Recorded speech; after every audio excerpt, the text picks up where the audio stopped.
Pandemi COVID-19 mengubah banyak sisi kehidupan manusia. Corona juga telah mengubah wajah dunia. Tatanan kehidupan normal baru yang membuat kita harus adaptif dalam segala hal. Belajar dari pandemi, apa yang harus kita siapkan agar tak tergagap? Telah tersambung di Mata Najwa, Guru Besar Fakultas Ekonomi dan Bisnis Universitas Indonesia yang juga pendiri Rumah Perubahan, Profesor Renald Kasali. Selamat malam, Prof. Renald. Selamat malam, Nana. Sehat-sehat, Prof. Alhamdulillah, puji Tuhan. Terima kasih. Alhamdulillah. Semoga juga sehat, Nana. Prof, kita malam ini ingin belajar dari pandemi supaya tidak sia-sia apa yang sudah kita lalui selama bulan-bulan terakhir ini. Yang jelas banyak hal yang berubah. Bagaimana kita harus memaknai berbagai perubahan ini, Prof. Renald? Yang nomor satu itu adalah tinggi hati kita. Itu harus direndahkan. Jadi itu banyak refleksi yang terjadi di situ. Sekolah. Kita tahu model sekolah sudah mendapat kritik cukup lama dan selama ini enggan menerapkan teknologi. Kali ini dipaksa dengan teknologi. Gitu ya. Kemudian senang-senang kita perjalanan ke luar negeri, keluar kota semua tiba-tiba terhambat. Harga yang murah tidak bisa kita beli, ya tiba-tiba seperti itu. Masih untung kita ada teknologi. Kesehatan kita berpikir juga bisa kita beli. Sekarang obatnya adalah daya imunisasi kita, kemudian pencegahan dan lain sebagainya. Jadi saya kira kesombongan ini harus kita turunkan dan yang kedua adalah kita harus tadi beradaptasi terus terhadap hal yang baru dan selama ini kita selalu menyangkal dan meninggal. Saya ingat Prof. Renald yang selalu dari dulu selalu yang paling kencang menyampaikan pentingnya kita menyesuaikan diri dengan perubahan. Disrupsi, tidak ada pilihan untuk tidak berubah. Sekarang rasanya mantra Prof. Renald itu menjadi sangat tepat begitu menggambarkan apa yang saat ini sedang kita hadapi. Tidak mungkin kita tidak berubah sekarang. Tapi perubahan itu kan sulit ya, Prof. Banyak yang takut terhadap perubahan. Mindset seperti apa yang harus kita siapkan untuk untuk menjemput berbagai perubahan ini? Mindsetnya harus mau menghadapi kesulitan karena memang tidak ada yang mudah. Tidak ada yang mudah. Kita sekolah pun tidak mudah.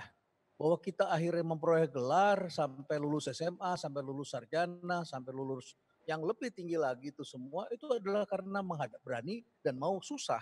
Susah sampai tidak tidur, susah sampai tidak lulus, pernah barangkali ya. Bikin paper tidak selesai, kemudian harus dibongkar lagi. Kita semua mau susah. Orang yang berusaha juga selalu menghadapi kesusahan. Nah, tapi begitu kita lewat tahap kesusahan, biasanya kita pengen enjoy, pengen nikmati. Masuklah kita dalam era yang disebut convert zone. Kita nikmati di situ, sehingga akhirnya kemudian kita nyinyir terhadap segala hal yang baru. Kita anggap itu kecil, kita anggap itu tidak mungkin akan berpengaruh pada kita. Jadi keterbukaan itu dan mau susah, saya kira itu sekarang adalah tantangan terbesar manusia, Nana. Dan disrupsi terbesar abad ini di kehidupan kita sekarang rasanya memang bukan dari teknologi, tapi karena munculnya pandemi ini, Prof. Jadi banyak orang mengatakan new normal, normal baru. Dalam pandangan Prof. Renald, normal baru keseharian yang akan kita hadapi dalam waktu dekat ini apa saja, Prof? Ada yang kasat mata yang kelihatan dan ada turunannya di belakangnya. Yang kasat mata itu mari kita bandingkan dengan new normal sebelumnya, 2001 ketika terjadi tragedi 9/11. Sejak itulah ada perang terhadap terorisme.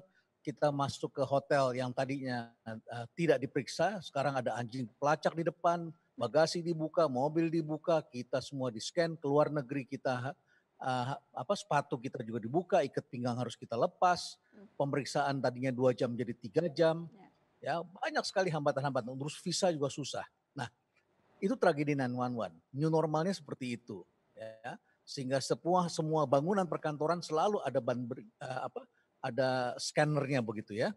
Nah sekarang ke depan itu adalah kalau tadi security, ini adalah safety, health safety. Jadi bagaimana perhatian orang nanti adalah scan-nya itu adalah mengenai temperatur, kemudian sudah ada gagasan akan keluar katanya ya kalau jadi ini disebut immunity passport. Jadi paspor mengenai orang-orang yang mempunyai imunitas kekebalan daya tahan tubuh dan lain sebagainya.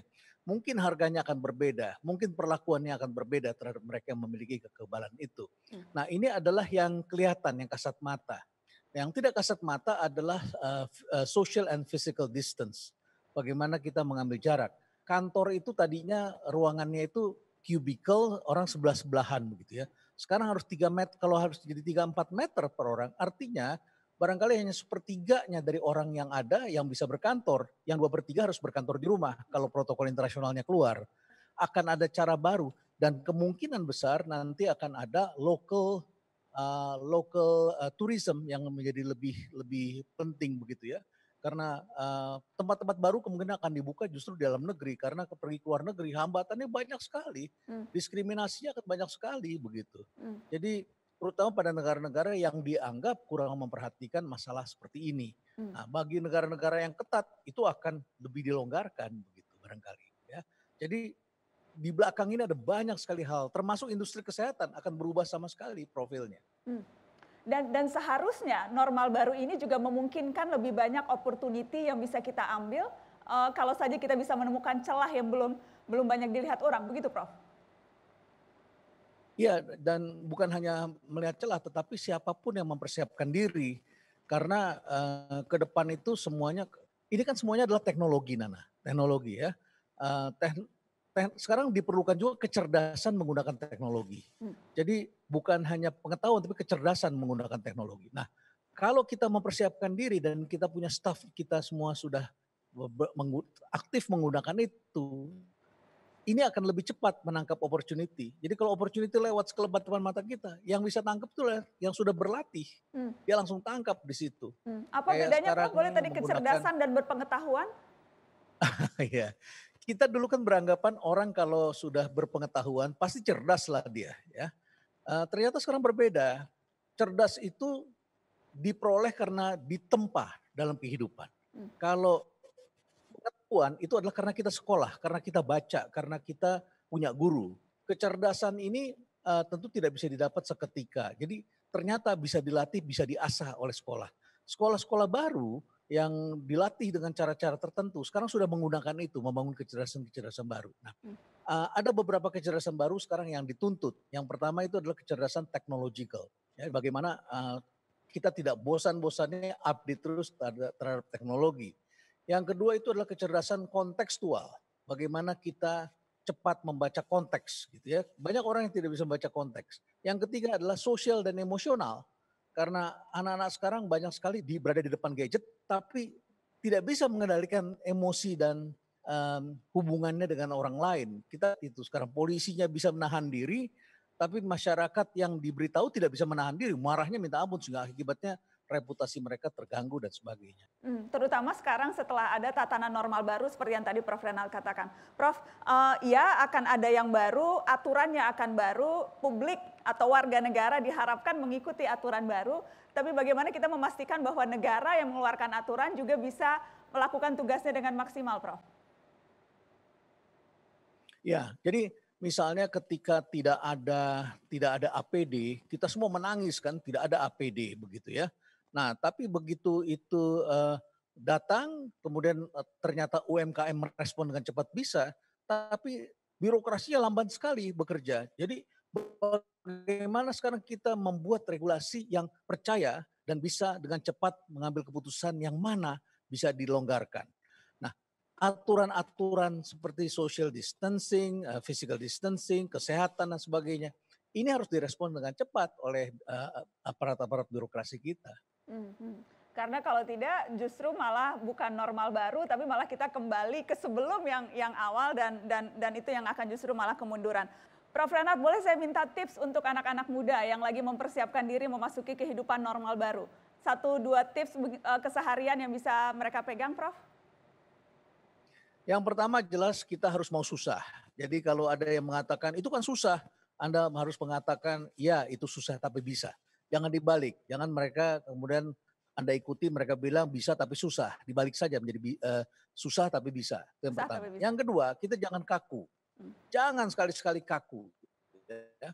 Karena pemimpin pun juga susah begitu. Jadi percuma kita bicara tentang wah tapi mereka berubahnya cepat sekali. Harus cepat memang. Tapi harus yang ketiga, jaga integritas.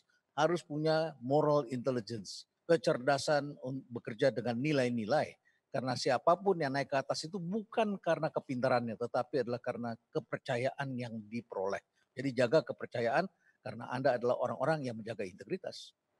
Terima kasih Prof. Renat Kasali sudah bergabung di Mata Najwa malam ini. Sehat terus Prof, salam untuk Terima keluarga. kasih Nana.